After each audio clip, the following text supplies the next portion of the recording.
안녕하세요.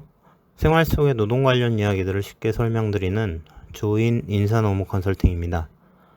지난 시간부터 평균임금에 대해 알아보고 있습니다.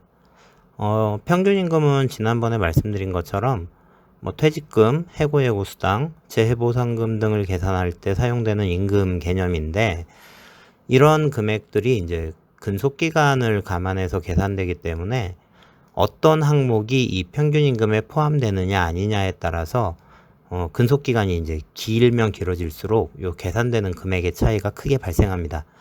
그래서 급여 항목이 이 평균임금에 포함되는지 아닌지에 대해서 많이들 관심을 가지세요. 그래서 몇 차례에 걸쳐서 평균임금에 포함되는 항목인지 아닌지를 사례별로 살펴보고 있습니다. 이번에는 성과급 중에서 부하의 성과에 따라서 지급되는 성과급이 평균임금에 포함되는지 아닌지를 살펴보도록 하겠습니다. 근로자 A씨가 K회사를 상대로 퇴직금 차액 지급 요구 진정을 제기했습니다. 받을 돈을 못 받았다 이거죠. 퇴직금 계산할 때 뭔가 빠진 게 있다. 내용은 퇴직금을 계산하면서 이제 그 기준이 되는 평균임금을 산정할 때 관리수당이라는 게 빠졌다는 겁니다.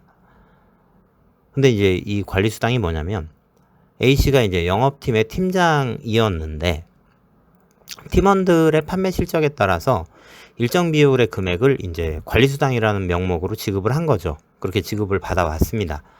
이에 대해서 회사는 이 관리수당이라고 하는 게 판매 실적에 따라서 부하들의 판매 실적에 따라서 매월 변동되기 때문에 이런 거는 평균임금에 포함될 수 없다라고 이제 주장을 하고 있습니다. 이 방송을 꾸준히 들어오신 분이라고 하면 이 내용이 약간 데자부처럼 느껴지는 게 좀 있을 것 같은데요. 자신의 판매 실적에 따라서 받는지 아니면 부하 직원들의 판매 실적에 따라서 받는지 요것만 다르지 지난 방송하고 다르지 않아요. 자, 어떻게 되는지를 한번 알아보겠습니다.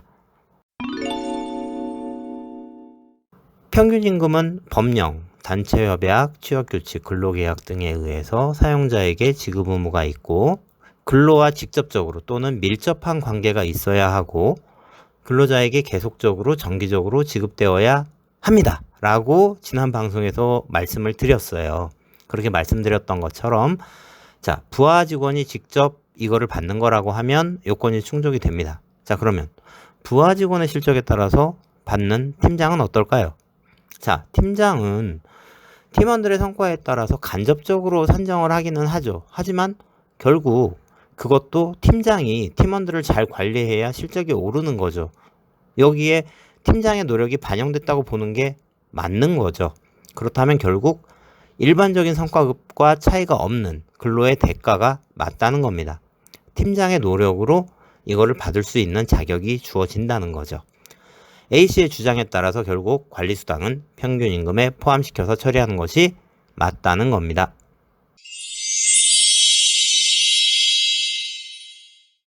앞으로 계속해서 평균임금에 포함될 수 있는 급여 항목에 대해서 살펴보도록 하겠습니다. 꾸준히 들으시다 보면 나한테 해당되는 항목들도 내가 회사에서 지금 받고 있는 여러 그 급여 항목에 대한 것도 좀 나올 거고요.